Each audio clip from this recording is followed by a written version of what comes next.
Sénateur Francis, vous avez la parole. Ministre Saint-Onge, conformément à la lettre de mandat de votre prédécesseur, quand votre gouvernement a-t-il l'intention de modifier la loi sur les langues autochtones pour s'assurer qu'elle est conforme à la Déclaration des Nations unies sur les droits des peuples autochtones et en outre que les droits linguistiques des Premières Nations, des Inuits et des Métis sont clairement définis et applicables? En outre, quand un financement suffisant, prévisible et durable sera-t-il alloué pour soutenir les efforts de récupération, de revitalisation, de maintien, de renforcement des langues autochtones à Mi'kmaq et ailleurs? Merci beaucoup pour votre question. Puis effectivement, ça fait partie des priorités que je dois remplir au cours des prochaines années.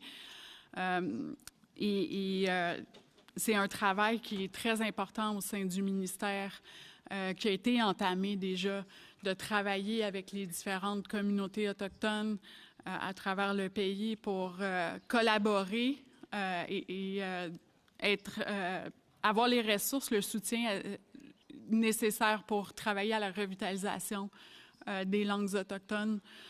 J'ai eu l'occasion, depuis mon entrée en poste, de rencontrer quelques-unes des différentes communautés pour discuter de cet enjeu-là.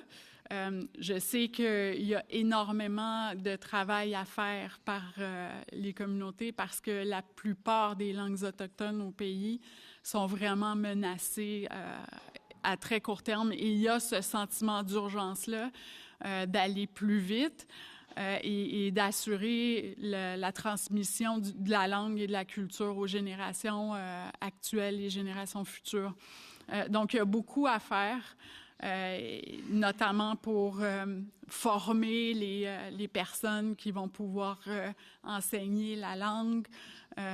Il y a toutes sortes de choses extraordinaires qui se font présentement dans les communautés et c'est un engagement que je prends, mais aussi que notre gouvernement a pris et un élément essentiel de la réconciliation, là, de continuer ce travail en collaboration. Merci, Madame la ministre.